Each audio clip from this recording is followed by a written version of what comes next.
Hello everyone, welcome to another episode of SES TV. Today I'm your host, Jan Spijkers, and we're going to talk about gamification. Okay, welcome everyone. Today I'm here with 4 experts of gamification, 4 students of BUAS studying sports and esports. I'm here with Joost Duinkerke, Dennis van den Bos, Tristan de Jong and Charlene Schreuders. And today we're going to talk a little bit about gamification. We started with the history of gamification, where did it all start, and also where do we use it today. We're going to talk about fitness and gamification, a little bit of the positive and negative sides of using gamification, and also about the marketing that lies behind gamification. So first of all, for the people that don't know what gamification is the application of game features and game techniques that we use in non-game environments. So Joost, to start off with you, can you tell us a little bit more about where gamification started? Yeah, so a bit about the history.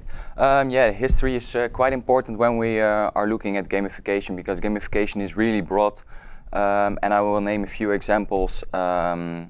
So in 1978 it all started with a name called Richard Bartle, and he's the person who came up with the first multiplayer experience when we're talking about gaming.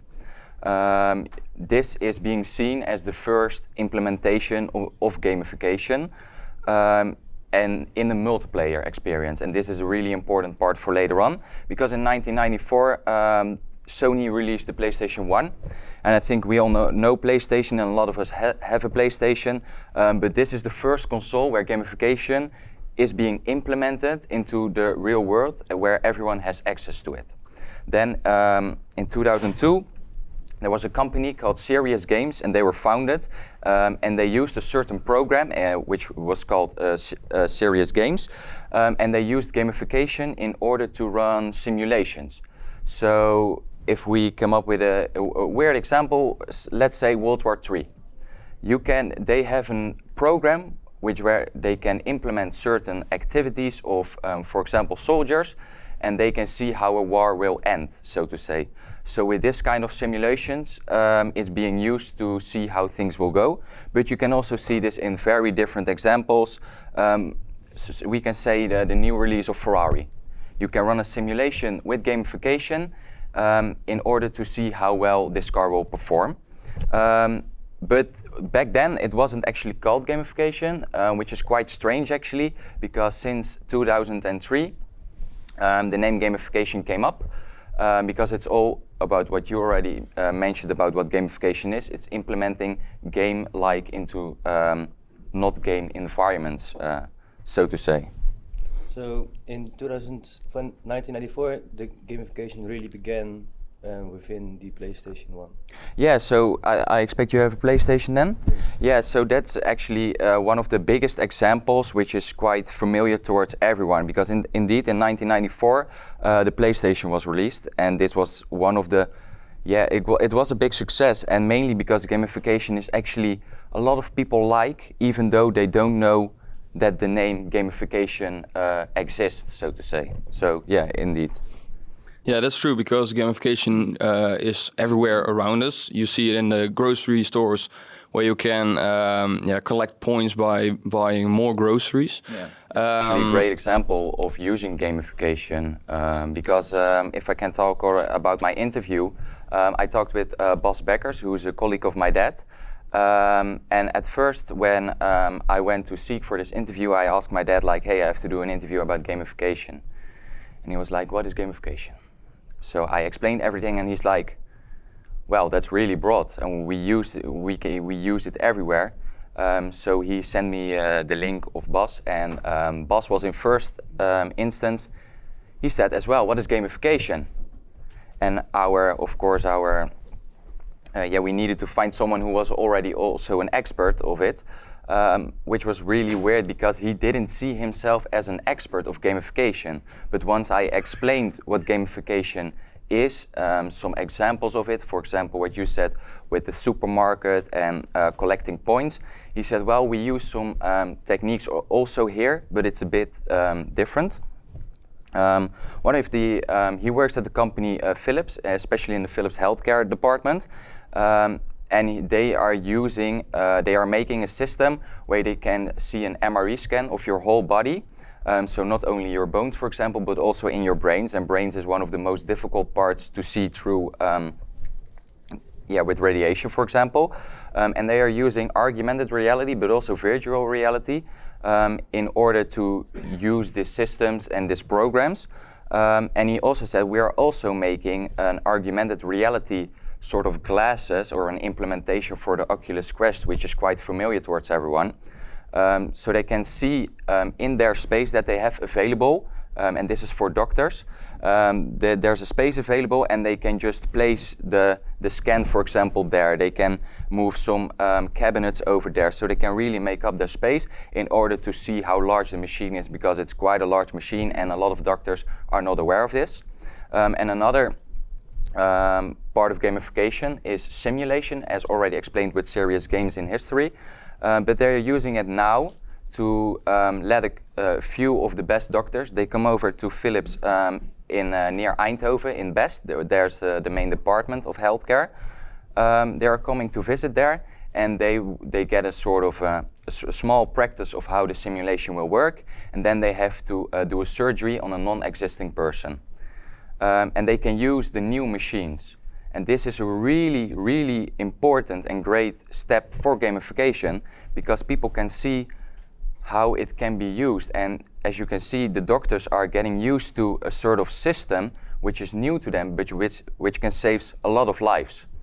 They have a close contact with India. That's one of their main, the opposite of competitor. They are just helping each other and working together. And in the Netherlands, he said, we're not so aware of an employee of the month. We're not really visible to that. We don't, it's nice to get the recognition, but that's it. But in India, there's quite a hierarchy in how people are divided. So if you have the boss and you have the employee is really looking up towards their boss. It's really like, okay, he's my boss, I need to do what he says, and I need to come with agreements. So there they have an employee of the month, he said, and it's really a big deal over there, because if you are the employee of the month, there's a big chance that you will get promoted and things like that. So that's a bit of another aspect of gamification, which is a bit more, you can implement that more easily. But that's a really, that's all about gamification, and some really nice examples that I got to hear on the interview. I have another good example for gamification. If you drive in the car on the road, you have the signs of how fast you drive. Mm-hmm. That's also a good example of gamification. Yeah, definitely. If you drive faster than 50, it has a smiley crying. If you drive below 50, it smells. Yeah, that's true. And for the people that is still a bit vague for what gamification is insanely diverse. It's also for children, if they don't want to eat their vegetables at the dinner table, then the parent is going to say, yeah, you get a nice dessert afterwards, and then they go into eat it. And also these kind of applications of trying to achieve something due to a reward, that's also something for gamification. Yeah, and I think as well, it's what you said, it's really diverse, and you can really see, well, I'm talking about simulations in company, which is quite in depth, but you can also see some really easy examples of the driving signs across the roads, but also eating your vegetables, for example. And that's why for a lot of people, gamification is not known as a term, but everyone uses in their daily life gamification. Yes, for sure. But it's just not known as the term. So, and what I said, it's only from 2003 that the term gamification exists, and that's what I just mentioned. It's really broadened for everyone, and everyone uses it in their daily lives. Yeah, that's true. All right, Dennis, you had an interview with someone, and that brought you some insight of the use of gamification inside fitness or in the gym. Yes, I had an interview with someone I found on LinkedIn. He did a minor in gamification in Rotterdam, and he's now a personal trainer in the gym. So we talked a lot about what gamification is, and I just want to add on the gamification what it is. It's also really important that it motivates people. So you use gamification to motivate people. So we talked about gamification within gym, and he explained me how he uses gamification within the gym. So, for example, on the gym equipment, there are some small screens where, the computer counts the reps and motivates and helps you by using the gym equipment on the right way, and motivates you just by doing it. So he did a minor in gamification and he uses it every day as a personal trainer to help other people in the gym. Yeah, that's nice. Did you use his equipment yourself, or no experience with it? Gym in the Basic Fit, and that's not there. No, because I know there's also a fitness gym in Breda here. It's called My Life, and I've been there a few times. And they also you can go through the gates with your app that you download for. It's called also My Life, and then the app sees, all right, I'm in the gym, and now I've got to motivate the person that I'm working for, as to say so. Yeah, Dennis, do you think that gamification should be implemented in the Basic Fit? Yeah, the Basic Fit also has an app, but I don't use it because I don't need the motivation to go to the gym, and I can understand if you need motivation. This app or these apps are very important or very useful to go to the gym. So I don't use it, but I think it's very useful. Yeah, okay. To motivate. Yeah, I can understand. Yeah, it's also nice because I used it quite a few times, and it was also, I got an injury and then I was out for 2 months, and then when I got back, the app recognized me and told, hey, you've been out for 2 months, so let's start off easy and go back to your old schedule. And then it worked really well to see also how many reps I did and how fast I did it, and to see me grow after I got my injury. Yeah, it's really amazing to see how the technology helps gamification. As a whole. Yeah, definitely. Yeah. I think it really improves also learning to some people. You can see, of course, gamification is also being used at schools, for example, especially for some smaller kids. Using game techniques, what's the definition of gamification? Is really something that can improve learning environments, for example, at school, universities, high schools, you can name them, but also in companies, as I already mentioned. Yeah, Tristan, you had an interview with Eleni Zalman.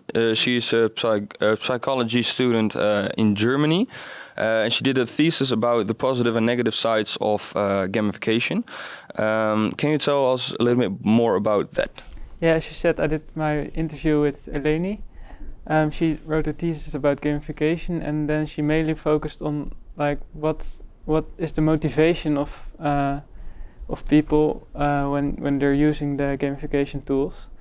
The first thing that comes up is that a lot of people get motivated by the use of gamification, because there are certain elements that trigger some competitiveness in other people, and it will get them motivated to try harder and to do more about something. This can easily optimize your company also, because when you have like some elements in your company that your coworkers can use, they will also be a bit more competitive to each other, and they will try harder to be like on top of the company. And also, if you look at the customers, you can also see that they will easily buy more when gamification is used. So you will sell more, you will earn more money also by the use of gamification. Can you name an example? There was like a company, I don't know the name, but I talked about it in the interview.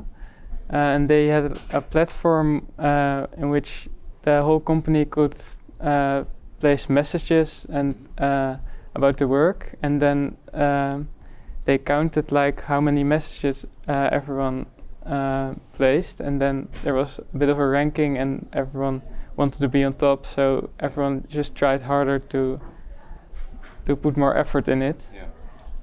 A second positive effect of gamification is also it's a good way to set goals, because for example, if you use badges, it's very easy to identify what can I do to get this badge, and then they will have a clear goal in mind and they know what they want to achieve. So in this way you also get really motivated about working towards that goal, and in this way you can also achieve your goals faster than when you don't use the gamification. Also, when you use gamification, people will get easily more engaged to something. So, for example, if you have an app for a brand, and you have like a leaderboard in that app from people who buy something from your brand, people will feel engaged to the brand because they're in that ranking, and they can see their names also connected to the product, and they will easily buy something again at that same brand instead of going to another brand with the same product. So it's also a good way to engage people to your brand and let them feel connected. And I think we can all agree on that life should be a bit fun, and gamification is a very good way to make things that are less fun a bit more fun to do. Yeah, I have also a real nice example for that, because this is also for the people that are watching. They can try it out themselves at home, because no one likes to do chores in the house. You know, cleaning the kitchen, cleaning your room, anything. It's horrible to do. But if you set some points for a certain task or chores, and you write them down on a whiteboard or in kitchen somewhere on a calendar or anything, and someone does the chore, he gets an extra point. And at the end of the week, the one with less points bakes a cake for the other ones that had more points or anything like that. And that makes not fun activities, makes it a lot more fun, and also engages each other with doing chores or anything like that. To motivate you. Yeah, because I think competitiveness plays a big role in this. Yeah. Of course you want to win, and I think a lot of us want to win, and of course some are better, they can be better at losing, but if you can win, why not go for that? So I think it plays a big role. Yeah. And just a small example of me, my own experience. When I was young, I wouldn't say I was addictive to the PlayStation, but I was gaming quite a lot. And my mom always said, for every half an hour you do chores, you can game for 1 hour. So yeah, I was cleaning the house for 1 or 2 hours, and then I could game all night, for example. So yeah, it's a big implementation of gamification and how it should be used for a lot of people. And I think it's a really nice addition for your everyday life, and that's also the reason why it's already being used quite a lot, I think. Yeah, I also think it's a very good example for myself. I come from a family with 3 other brothers, and we can get very competitive with each other, but we don't like to do chores. But if we implement this, because we're very competitive with each other, we will easily do the chores. Yeah, your mother would also like that, I think. But everything seems positive about gamification, but is it everything positive, or are there also negative sides of gamification? Not like that there are very big negative effects, but there are more certain risks with gamification, because every person is different, and when some people get motivated about, for example, a leaderboard, other people will get demotivated because they're on the bottom of the ranking and they don't like that, or they're just not as competitive as other people. So when some people get motivated by it, other people get demotivated by it, and that can be a big problem for some companies. And also there's another risk when you don't implement gamification in the right way. You should really know what will be the outcome of this when I use it, because with the example I gave earlier from the company that uses like a ranking for the messages. The messages will be counted, but you don't know what the value of the message is. It could also be like a very short sentence, but also be a big story, which has way more value than the short message. Yeah. So you have done the ranking, but it's not like completely appropriate to what you want to achieve. So that's a thing you need to be very sure about when you try to use gamification. Yeah, that's a real nice insight of using gamification, of course. And then I go to Charlene. You did an interview, and that gave you some more insight about the marketing side of gamification. There are different types of marketing. How you can use gamification for your marketing. So the first one is transmedia. You take a media property and you extend it to a different medium. A big example is in 1997. There was a Nintendo game. It was a Nintendo game for the Bond movie, GoldenEye. And it was a title game, and it was created to bring more attention to the movie. But it was so successful, the game itself, that the game was more successful than the movie. So this is a big example, but more well-known ones are, for example, Marvel films. So you have the Marvel films, and then you have the comic books, the games, all around it. So that's our types of transmedia. And also, if you look at sports, FIFA is a big transmedia because it goes from football that you watch on your TV to play it by yourself on a game. And also compete to each other. Also competing to each other. Yes. Leaderboard. Leaderboards. Definitely. And also then you have also the example for Formula 1, the NBA. Those kind of things. The other one is brandification. It is a brand that wants to advertise in a game. For example, PUBG has Tesla in it, so you can drive the Tesla in the game, and that's a kind of gamification. And also a big one is ad for games. It's a brand make a game for only purpose is to advertise themselves, and there's the big one is Louis Vuitton. They have an app, and it's a small game on your phone that you can play, but millions of people have downloaded, so it's a really big example for gamification in marketing. Yeah, but do you believe, when you were talking about FIFA, for example, you can open with points, you can open packs, and there's a sort of a smaller chance that you pack a great player, but there's also a big chance that you pack someone who's rubbish, for example, and who doesn't bring up a lot of coins.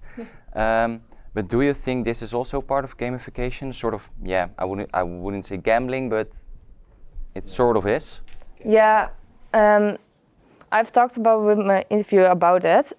Gambling is not really a part of gamification because it's gambling and it's not. So I would say no, but it can enhance it because if you have something good, if you have a good player, then it will help with FIFA and football. But if it isn't, then that's so. I think the hard part about especially games like FIFA, they are so big and there are so many also children that using the cards of their parents that they know how to attract the people, and I think that's also I think the people behind FIFA think of it like it's not gambling, but I think there is a way you can say it's part of gambling because. I think it's a bit both, because you can also open the packs, of course, with your normal coins that you earn by playing matches. And I think that's the thing about more the gamification part is like getting a reward for achieving something. and that's also with all the divisions they use, and also in Fortnite and in Call of Duty, they use a lot of things. By playing matches, you achieve something, and I think that's also where you can see gamification in a normal life, in our day-to-day life. I think you really can say gamification is about getting a reward for achieving something. But I have also an experience, and I want to know your opinions on that. A few years ago, I was in Disneyland Paris, and there's a coaster. It's called the Crush Coaster, and it's based on the film Finding Nemo. And it's all about a turtle that spins around. But during the waiting queue, and because it's such a popular coaster and it can only go in 4 people at the same time, so there are really long queues, about 120 minutes, and it's normal for that coaster. They implemented in the queue that only in a specific part of the queue, the biggest part in this case, you can play a game.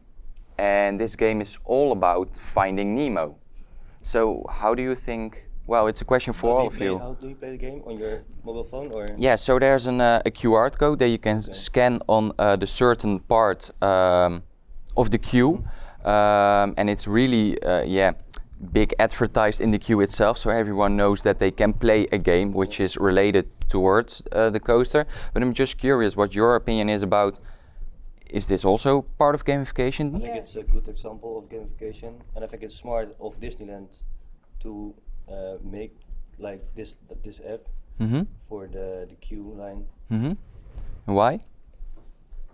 Because the people have to wait for like 2 hours, and if they can play a little game, it's better for them. Yeah, and I think it's also a bit marketing, because a lot of people can hear about this. They think, I need to go to that coaster, and I also think this is gamification, because gamification is implementing a game feature in a non-gamification industry or atmosphere. And I think if they add, of course, a whole game, that's really gamification, but they implement it in a queue.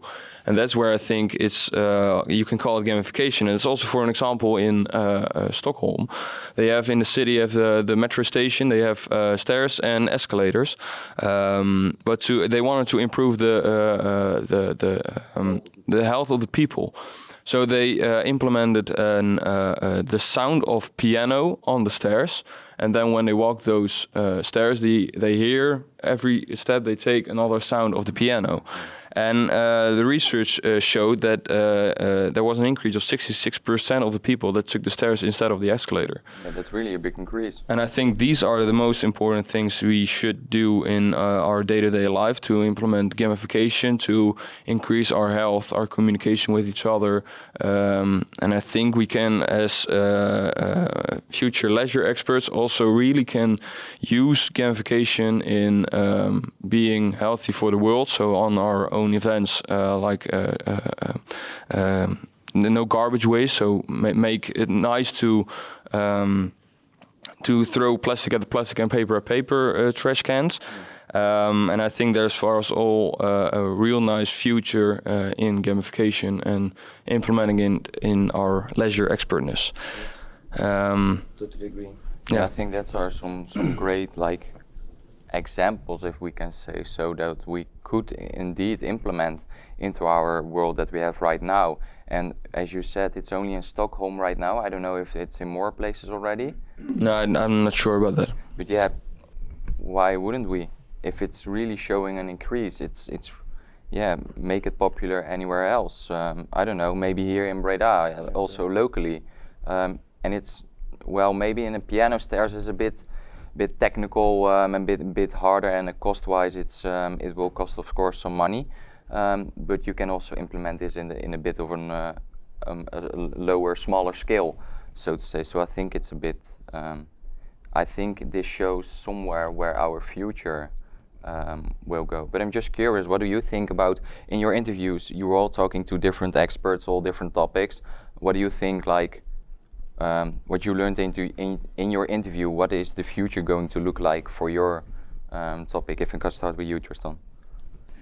I think the piano stairs is a really good example for the future, because I mainly talked about the positive and negative effects, and on the piano stairs there are no negative effects. No one will dislike that the stairs will make sounds. It's just a good way to motivate people to take the normal stairs and instead of the lazy stair. So I think there are just only positive effects about this. So I think that's a really good example for the future. And with your leaderboard, because you said like a negative side of the leaderboard is if you're, for example, on the low side of the leaderboard, then it's sort of it can also be not good for your mentality, so to say. But how do you think we can make this in a positive way? I think a good way to make this positive is also implement like badges or something like that. You also have like positive things that you can earn instead of being at the bottom of the ranking. So I think that's a very good example that we can all use in the future.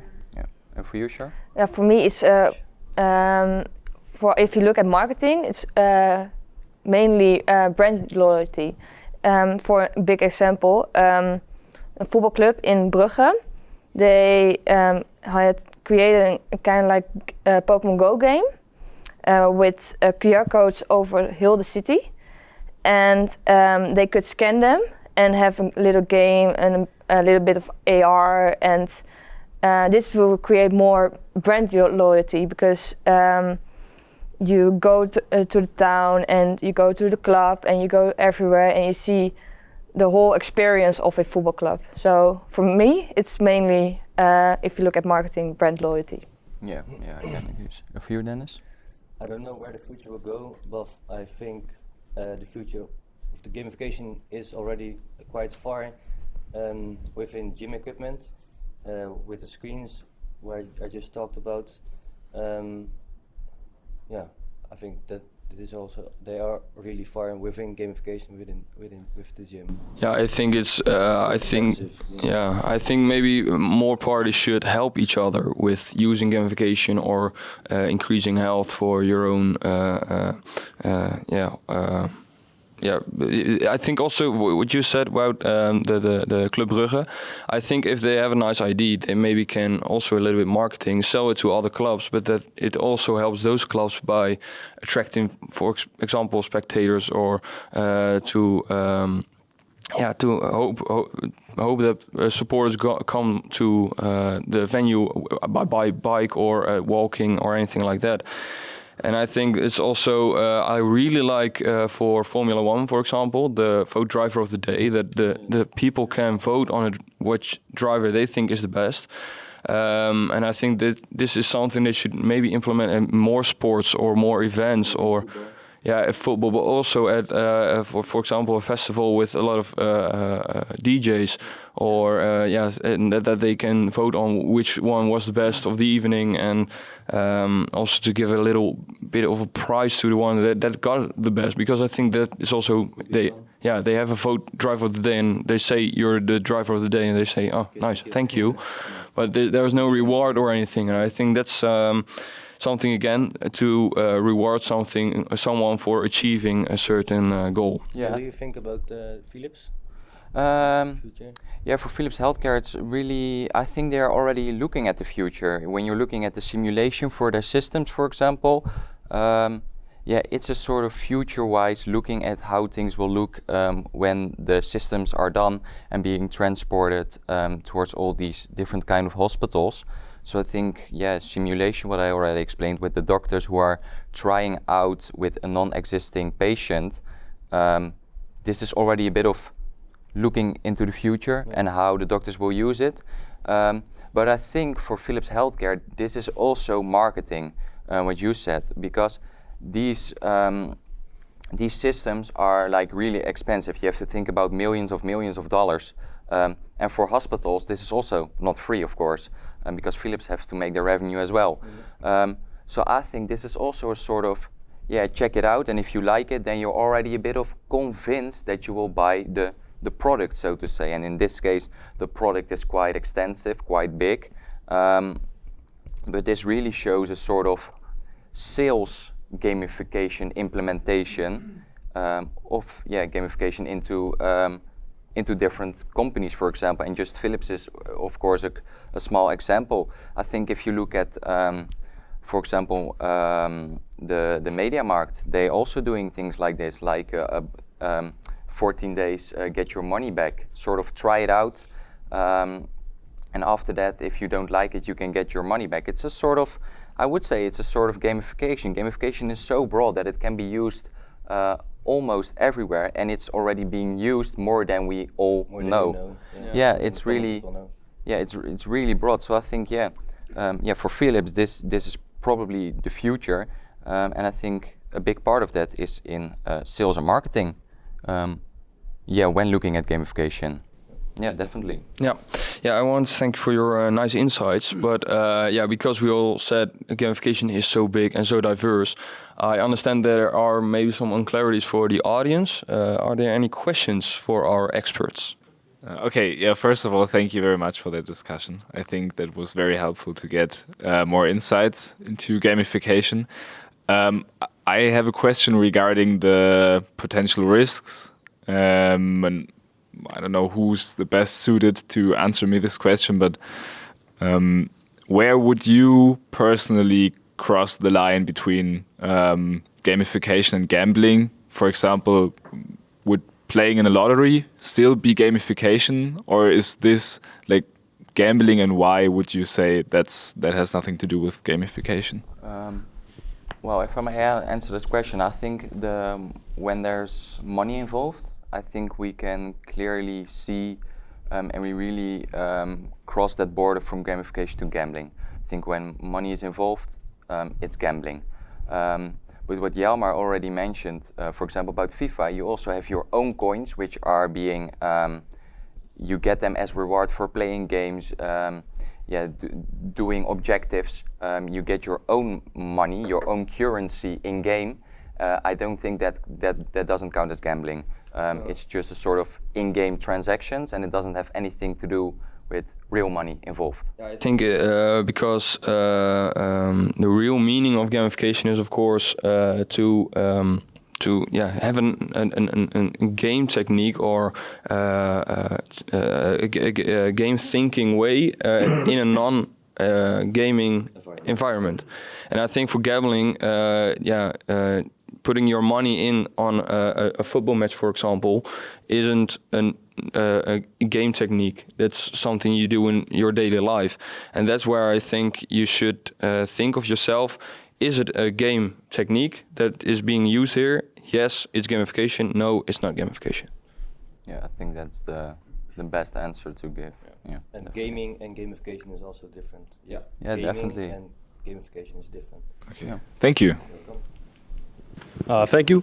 My question sort of goes hand in hand with the gambling part, but more specific in a way of how can we can this possibly be a sort of danger or a scam? Because what you said, Joost, from the PS1 where you do the chores and they get to play PS1, that's a great example, but it is sort of like your mom tricking you, you know? Do you see possibly in the future big companies, let's say with the marketing, using gamification to falsely market something or do any other harm with it, possibly? Yeah, I think definitely there's a sort of, I think scam is a big word, but I think a sort of misdirection, miscommunication is really easy being done with gamification. And as you already mentioned, with doing chores and then playing PlayStation, I think it's a sort of trickery. Yes, it is.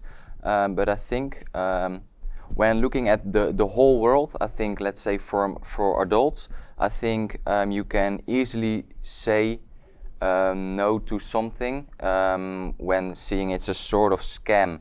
But it's more that you would trick yourself, so to say. So I think, if you let yourself being tricked, so to say, I think you still like the idea. And there's a sort of idea behind it that you still want to do it, although you have to do, for example, the chores before that. It's a sort of trickery, but I think it's in a positive way, and I think it's being used in order to help your environment around you to do things for others. Because you can see the world's a lot of individual people are there and they only think about themselves, for example. And with doing chores for another person in order to get a reward for yourself is also a positive way of socializing, but helping each other out as well. So I think this can also be used in a way, in a more broadened way and on greater scale. Thank you. You talked about the importance of motivation in gamification. Can you give an example about fan behavior and gamification where motivation is involved?